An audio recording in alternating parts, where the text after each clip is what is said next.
हाथ जोड़ के विनती करता हूँ, प्लीज इस वीडियो को स्किप कर दो अगर आपकी उम्र 18 साल से कम है तो, क्योंकि अब मैं एक ऐसे केस के ऊपर बात करने वाला हूँ जिससे सुनकर आपकी रूह कांप जाएगी। एक डॉक्टर जिसे हम भगवान का रूप समझते हैं, उसी ने ऐसा कारनामा कर दिखाया कि इस केस को सुनकर पुलिस के भी होश उड़ गए। देवेंद्र शर्मा अलीगढ़ में रहता था और उसने आयुर्वेदिक डॉक्टर की पढ़ाई की। आयुर्वेदिक का डॉक्टर बना और फिर वो राजस्थान चला गया। राजस्थान में उसने जनता क्लिनिक में प्रैक्टिस शुरू कर दी। जनता क्लिनिक में प्रैक्टिस करने के दौरान उसने वहाँ से कुछ पैसे इकट्ठा और वहीं पर वो 11 साल तक प्रैक्टिस करता रहा। और फिर उसके कुछ दोस्तों ने कहा कि तू गैस एजेंसी की डीलरशिप ले ले और उसमें बहुत पैसा है, और उसने ये काम कर भी लिया। और उसे इस काम में कुछ दलाल टाइप के लोग मिले, 1 लाख रुपया उन्हें दे दिए कि वो उसे गैस एजेंसी की डीलरशिप दिलवाएगा, लेकिन वो पैसे लेकर भाग गई। पैसे लुटाने के बाद फिर से अलीगढ़ आ गया और फिर यहाँ आकर वो एक डॉक्टर के कॉन्टेक्ट में आता है। वो कहता है कि किडनी ट्रांसप्लांट की बहुत बड़ी मांग है और बहुत सारे लोगों को किडनी ट्रांसप्लांट की जरूरत है, डोनर कम है, लेकिन कुछ लोग पैसे देकर भी अपने किडनी दे देते हैं क्योंकि एक किडनी के सहारे भी जिंदा रहा जा सकता है। तो इन लोगों ने इलीगल तरीके से किडनी ट्रांसप्लांट, तो इस चीज का काम उन्होंने शुरू कर दिया। एक किडनी ट्रांसप्लांट के नाम पर 5 से 7 लाख रुपए उनके बन जाते थे। लेकिन एक दिन डॉक्टर को लगा कि डोनर तो कम और पैसे देकर खरीदना पड़ता है, तो ऐसा नहीं हो सकता कि लोगों को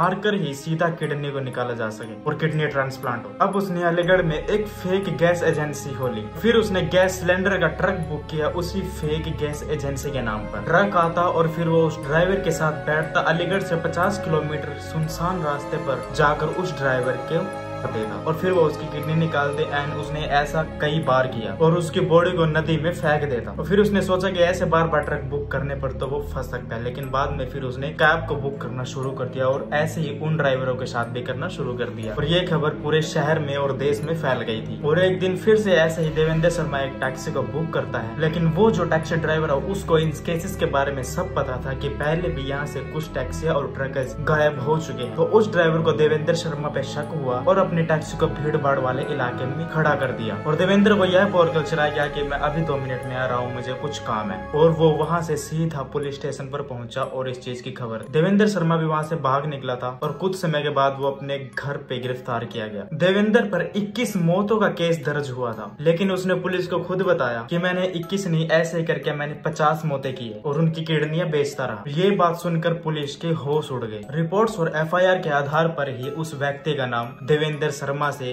डॉक्टर डेथ रखा गया।